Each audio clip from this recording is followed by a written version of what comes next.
Hey guys, welcome back to my channel. কেমন আছো তোমরা সবাই? তো আমার মেয়ে হওয়ার পর আজকে ফার্স্ট টাইম আমি আমার মেয়েকে নিয়ে বাইরে কোথাও ঘুরতে যাচ্ছি। একদিনের জন্য যদিও বা, তবুও ঘুরতে যাচ্ছি, ওটাই মজা। ঘুরতে যাওয়ার নাম শুনলেই তো ভালো লাগে, তাই না? তো আজকে যাচ্ছি শান্তিনিকেতন বোলপুর ঘুরতে একদিনের জন্য। তো আজকে সারাটা দিন কীভাবে কাটাচ্ছি, কেমন এনজয় করছি, সবটাই তোমাদের সাথে শেয়ার করব। তোমরা ভিডিওটা স্কিপ না করে পুরোটা দেখতে থাকো। এখন বাজছে ভোর 5টা। আমি উঠে পড়েছি। গলার ভয়েসটা একেবারে ভেঙে গেছে, আমার ঠান্ডা লেগেছে। তো আমার গলার ভয়েসটা সবাই তোমরা ইগনোর করো। তো চলো ভিডিওটা পুরোটা দেখতে থাকো। তো এখন বাজে ভোর 5টা 10। এই যে ভোর হয়ে গিয়েছে, তবে আমি কিন্তু উঠেছিলাম ভোর 4টের সময়, নাহলে আমি খুব লিটির পিটির তো দেরি করে দেবো, তাই তখন কিন্তু অন্ধকারই ছিল। সকাল সকাল উঠেই আমি ফ্রেশ হয়ে গিয়েছি। আমি চাটা আমার সব করা হয়ে গেছে। এবার আমি আমার বরকে বললাম, যাও তুমি আর ফ্রেশ হয়ে আসো। এবার মেন যেটা একটা ব্যাপার, আমার মেয়েকে উঠানো। আমার মেয়ে সকাল 12টা 12:30 না বাজলে ঘুম থেকে ওঠে না। সেই মেয়েকে এখন উঠিয়ে কিছু খাইয়ে তারপর নিয়ে যেতে হবে আমাদের আমার বরের অফিসে যেতে হবে, ওখান থেকে বাস ছাড়বে। তো চলো দেখি, এবার মেয়েকে উঠাতে হবে। মেয়েকে উঠিয়ে আবার তোমাদের সঙ্গে দেখা।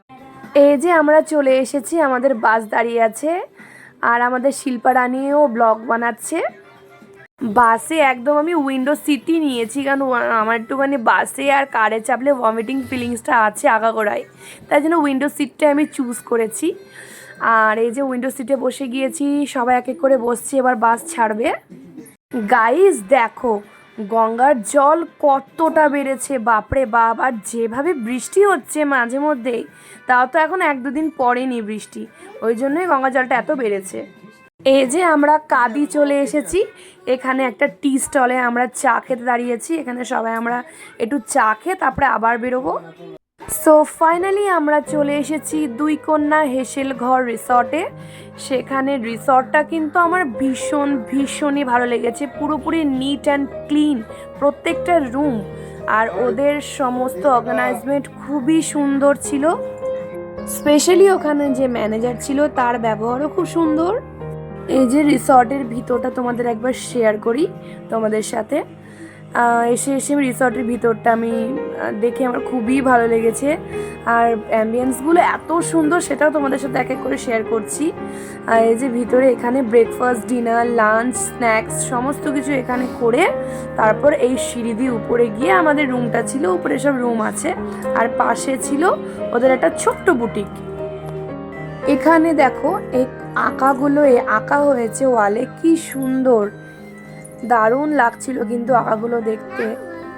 এই কারুকার্যগুলো যে এত সুন্দর লাগছিল যে কি বলবো, তাই জন্য ঘুরিয়ে ঘুরিয়ে তোমাদের সাথে সবটা শেয়ার করলাম। এই যে এখানে রবি ঠাকুরের একটা ছোট্ট মূর্তি আছে, মূর্তি বলছি, এখানে একটা ছোট্ট ড্রয়িং। এখানে সবই কাঁসার ঘটি, গ্লাস। এই যে আমরা এসে আমাদের এখানে ব্রেকফাস্ট চলে এসেছে। লুচি আর কষা কষা আলুর দম, শেষ পাতে 2টো করে রসগোল্লা। দারুণ কিন্তু লাগছিল। আমার মেয়েরও খুব খিদে পেয়েছিল, যেহেতু ওকে সকাল সকাল উঠিয়ে নিয়ে চলে এসেছি। খাইয়েও নিয়ে এসেছিলাম যদিও বা, তবু ওইটুকু পেট, ওইটুকু খাবার কতক্ষণই থাকে, তাই না? রুমে এসে তাড়াতাড়ি স্নান করিয়ে ফ্রেশ করিয়ে ওকে খাইয়ে দিয়েছিলাম। এই যে আমাদের 109 নম্বর রুমটা দেওয়া হয়েছিল। রুমটা দেখো কি সুন্দর ডেকোরেট করে রেখেছিল ওরা। আর স্পেশালি এই বেডের উপর যে টাওয়ালটা এত সুন্দর লাভ সাইন করে রেখেছিল, কি সুন্দর লাগছে, তাই না? এই যে এটা ছিল আমাদের ওয়াশরুমটা খুবই নিট অ্যান্ড ক্লিন। বোলপুরে এত গরম ছিল যে কি বলবো। তো যাই হোক, কোনো রকমভাবে সেরকম সাজিনি, কোনো রকমভাবে তাড়াতাড়ি রেডি হয়ে নিচে চলে গিয়েছিলাম। মেয়ে খুবই দুরন্তপনা করছিল, তাই জন্য মেয়েকে আমি সামলাতেই ব্যস্ত হয়ে গিয়েছিলাম। মেয়ে এত দুষ্টুমি করছিল, মেয়ে এত ছোটাছুটি করছিল যে শেষে দেখো ছুটতে গিয়ে পড়ে গিয়ে ওর নাক টাক সব কেটে গিয়েছিল। সবার মধ্যে আমি একদম অ্যান্টিক হয়ে গিয়েছি। আমি চুড়িদার আর সবাই শাড়ি। এই যে সবাই শাড়ি, অনেকেই চুড়িদার পরেছে আর আমি চুড়িদার। কি অবস্থা! আমরা সবাই এখন যাচ্ছি সোনাঝুরি হাটে। এই যে আমার পাশে আমার একটা সুন্দরী বসে আছে। এই যে প্রত্যেকবারের মতো যেটা করি, ওর বাবার কোলে ওকে চাপিয়ে দিয়েছে। আর এই যে আমার একটা মিষ্টি মা, এর নাম হচ্ছে জান্নাত। পুচকুকে কি সুন্দর লাগছে, তোমরা কমেন্টে অবশ্যই জানাও ওকে কেমন লাগছে। আবার হাই বলছে, দেখো খুব সুন্দর, খুব মিষ্টি। এই যে এটা ওর পাপা, পাশে যেটা বসে আছে এটা আমাদের রেমনদা। বোলপুর আগে আমি আসিনি, এই ফার্স্ট টাইম আমি বোলপুর এসেছি। যেটা আগে আমি ইউটিউবে দেখতাম, আমি বাড়িতেই বসে টিভিতে, সেটা আজকে সামনাসামনি দেখছি। যেটা আমার খুবই ইচ্ছে ছিল আসার, বোলপুরের সোনাঝুরি হাট। এই হাটে আসার আমার অনেক দিনের ইচ্ছে ছিল, সেটা আজকে সাকসেস হয়েছে। সেটা একমাত্র আমাদের সৌরভদার জন্য। এই যে দেখো কত সুন্দর সুন্দর পুরো হাতের তৈরি কাঁথা স্টিচের কত সুন্দর সুন্দর শাড়ি, বেডশিট, কুর্তি, আরও অনেক কিছু, ব্লাউজ, সব কিছু এখানে রাখা আছে। আর এখানে অনেক জুয়েলারিও আছে হাতে তৈরি করা। হ্যাঁ, খুবই সুন্দর জুয়েলারিগুলো তোমাদের এক এক করে সব দেখাচ্ছে। আর এই দেখো দেখো, এটা আই থিঙ্ক হয়তো দোতারা না কি, সেটা আমি ঠিক জানা নেই। এটা এখানে এগুলো ওখানে রাখা আছে। এগুলো নেওয়ার ইচ্ছে ছিল, কিন্তু মেয়ে ছিঁড়ে ফেলবে আর মেয়ের হাত যদি কেটে যায়, যার জন্য আমি এটা নিইনি। আর এই যে দেখো কত সুন্দর কানের মালা, কত সুন্দর লাগছে। আমি এগুলো নিইনি, কারণ আমি শাড়ি খুব একটা পরি না, ওই জন্য আমি এই জুয়েলারিগুলো নিয়ে লাভ নেই, যার জন্য নিইনি। মায়ের জন্য একটা শুধু কানের নিয়েছি, কারণ আমার মা ইয়াররিং পরতে খুব ভীষণ ভালোবাসে। এই যে সোনাঝুরি হাটে যেটা সবসময় দেখা যায়, আদিবাসী নৃত্য, খুবই সুন্দর লাগছিল কিন্তু দেখতে সামনাসামনি। ওই যে বললাম টিভিতেই আগে দেখতাম, আজকে সামনাসামনি দেখে খুবই ভালো লাগছিল। ওরা আমাকে নাচের জন্য বলছিল, তবে আমার এত গরম লাগছিল আর আমি একা দাঁড়িয়েছিলাম, যার জন্য আর যাইনি। এই যে আমাদের খুব গরম লেগে গিয়েছে, জল তৃষ্ণা পেয়ে গিয়েছে, যার জন্য আমরা এখানে আখের রস খেতে দাঁড়িয়ে পড়েছি। মিষ্টিও খেয়েছে, এদিকে বৃষ্টিও চলে এসেছে হালকা হালকা। এই যে আমাদের দুপুরবেলার লাঞ্চ চলে এসেছে। দুপুরের থালি ছিল ভেজ থালি। আমি ফার্স্টে ভেজ ভেবেছিলাম, পরে মাছটা এসেছে। খুবই ভালো ছিল কিন্তু প্রত্যেকটা আইটেম। এই যে এখানে ছিল কাতলা মাছের কালিয়া। তো এই যে একটু ঘুমিয়ে মানে শুয়ে একটু উঠেছি, ঘুমোতে তো পারিনি, যে মেয়েকে রেডি করে দিয়েছি। মেয়ে দেখো পড়ে গিয়েছিল, কপালে আর নাকে একদম চিড়ে গিয়েছে। যাই হোক, একটু আনন্দ করতে এসে একটু হয়ে গেছে। যাই হোক, তাও মেয়ে মজা করছে, এটাই আমার খুব ভালো লাগছে। তো এবার আমিও রেডি হয়ে নেব। খুবই গরম, ভীষণ গরম, এসি ছাড়া একটুও থাকা যাচ্ছে না। আর বোলপুরে আজকে এত গরম যে কল্পনা করা যাচ্ছে না। ওই জন্য আমি যা যা নিয়ে এসেছিলাম সব ব্যাগের ভিতরে ভরাই আছে, মানে পড়তেই বিরক্ত লাগছে, এতটা গরম। রুম থেকে বেরোলে একদম ঘামে একবারে যাতা হয়ে যাচ্ছে। তো যাই হোক, যেমন পারি দেখি একটু সফট কিছু পরে, হালকা একটু মেকআপ করে দেখি যাব উপরে।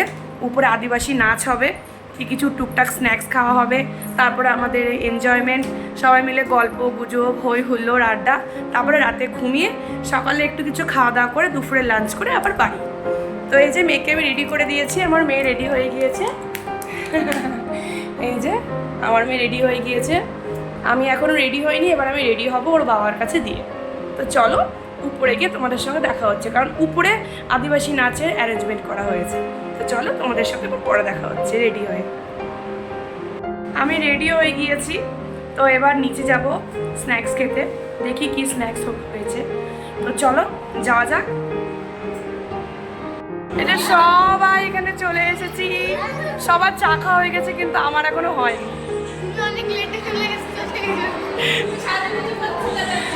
আমাদের এখানে চলে এসেছে স্ন্যাক্স। এখানে স্ন্যাক্সে ওরা দিয়েছিল এগ চাউমিন, ভীষণ টেস্টি ছিল। এই যে এখানে শিকার কিছু প্রোগ্রাম হবে, কিছু স্পিচ দেওয়া হবে, তারপর হবে আদিবাসী নৃত্য। এই যে মিষ্টি এখানে এসে খোলা জায়গা পেয়ে, বড় জায়গা পেয়ে দেখো কি নাচ শুরু করে দিয়েছে, দেখো ছুটে ছুটে বেরোচ্ছে।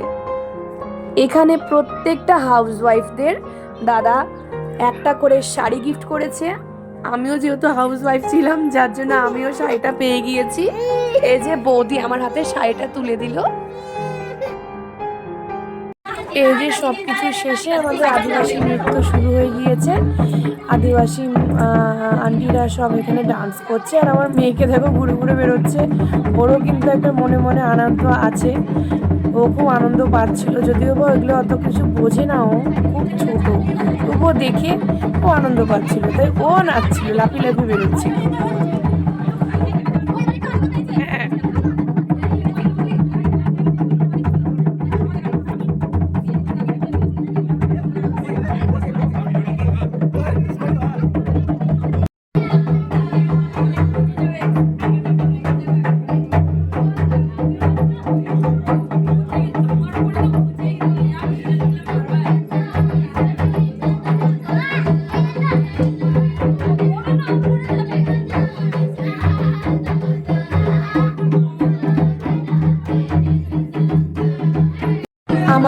মেয়েদেরও নাচ ছিল, ওনাদের সাথে আমরাও একটু নেচেছি।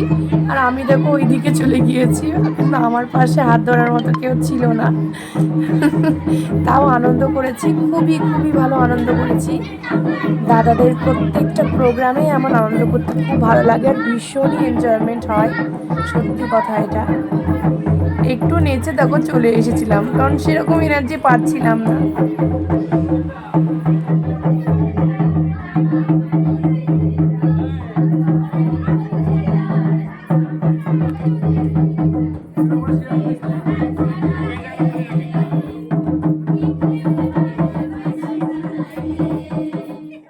এই যে এখানে শুরু হয়ে গেছে ছেলেদের নাচ, ওইদিকে আদিবাসীরা সব কিছু বাজাচ্ছে, আর এখানে সব ছেলেরাও নাচ করছে।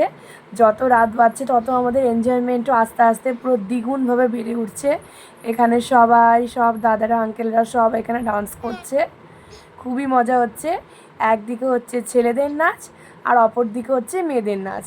এই যে এইদিকে হচ্ছে মেয়েদের নাচ, আর ওইদিকে দেখালাম আমি একটু আগে ছেলেদের নাচ। খুব মজা হচ্ছিল, কিন্তু দারুণ এনজয় করেছি, দারুণ। মিষ্টিও কিন্তু খুব এনজয় করছিল, মিষ্টিও খুব সুন্দর নাচছিল। ওই দেখো আঙুল তুলে তুলে নাচছে, ও তো আর সেভাবে নাচতে পারে না, নাচ কী জিনিস সেটাও বোঝেও না। ওর মনে আনন্দ হলে ও এরকমভাবে নিজের আনন্দটা প্রকাশ করে। এটা প্রত্যেকটা বাচ্চাদেরই এটাই একটাই জিনিস, শুধু ও বলে নয়। এই যে দেখো লাফিয়ে লাফিয়ে আনন্দ করছে, ওইদিকে গান হচ্ছে, এদিকে লাফিয়ে লাফিয়ে আনন্দ করছে। খুব মিষ্টি কিন্তু এখানে এনজয় করেছে, কিন্তু কিছুক্ষণ পর ও একদম ঘুমে চোখ ঢুলুঢুলু হয়ে গিয়েছিল, যার জন্য কি রুমে নিয়ে চলে যেতে হয়েছিল।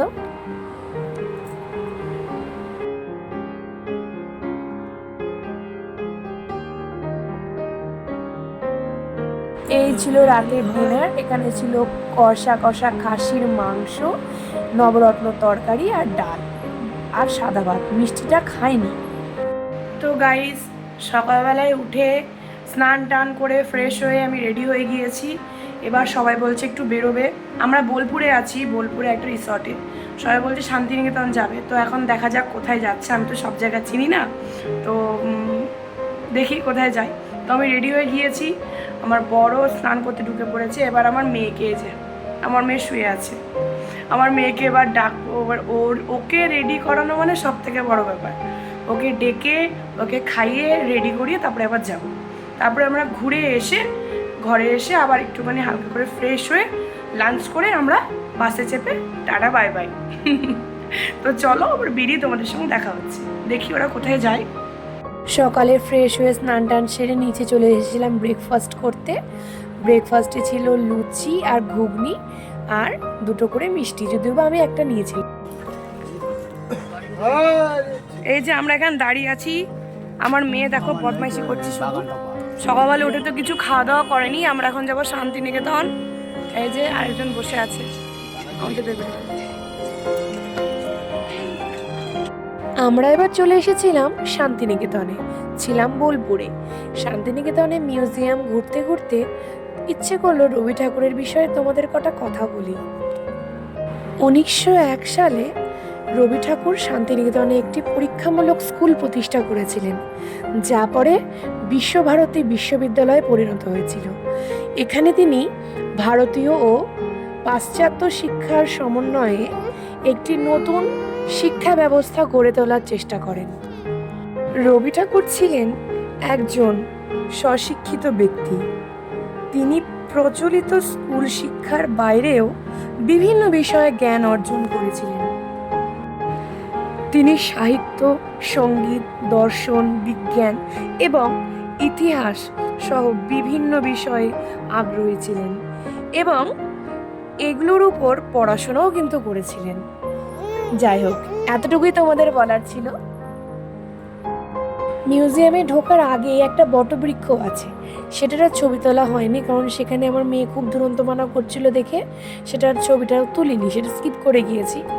তো সেই বটবৃক্ষ নিচে বসে রবি ঠাকুর মনের সমস্ত রকমের যা যা কবিতা আসতো, গল্প আসতো, সেগুলো সেই বটবৃক্ষের নিচে বসে তিনি লিখতেন।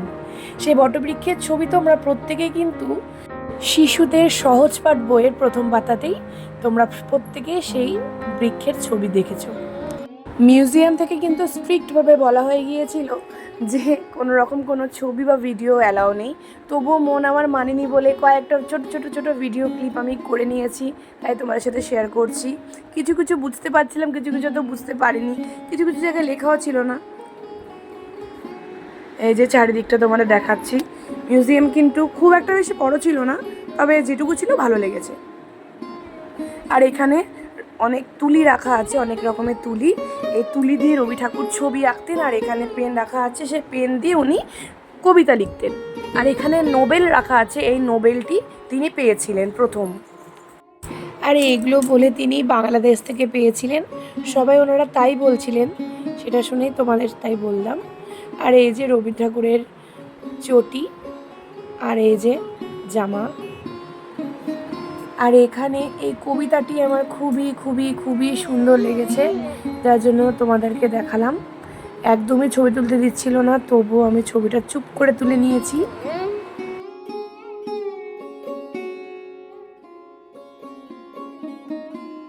এই যে এটা ছিল রবি ঠাকুরের গাড়ি, এই গাড়ি করে তিনি গোটা বোলপুর শান্তিনিকেতন ঘুরে বেড়াতেন। যা ভীষণ গরম, বাপরে বাপ।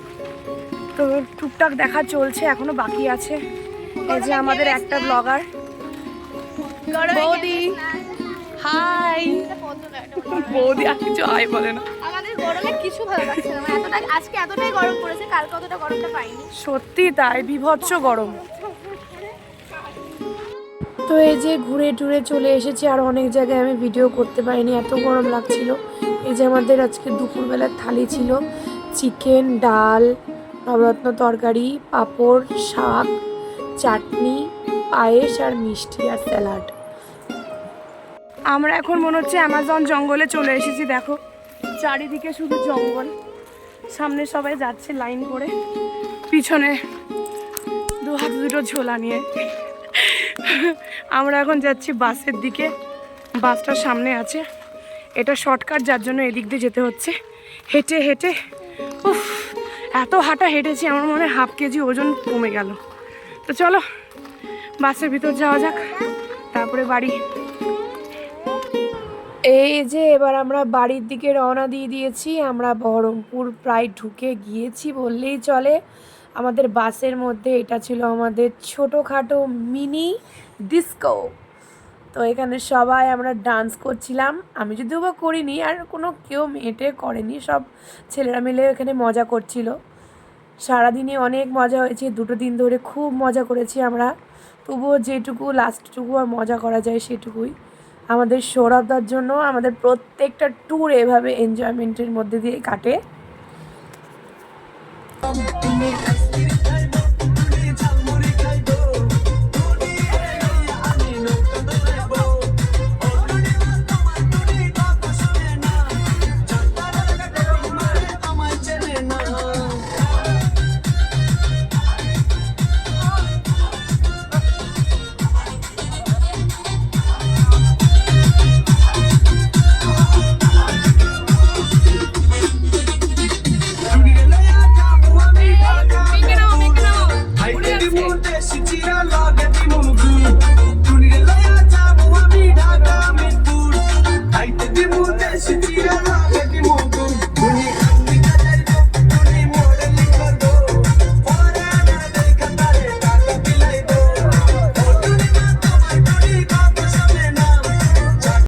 এই যে আমাদের এই জয় ভাই বলেছিল যে ও ডান্স করবে না, শেষমেশ কিন্তু ও ডান্স করতে শুরু করেছিল।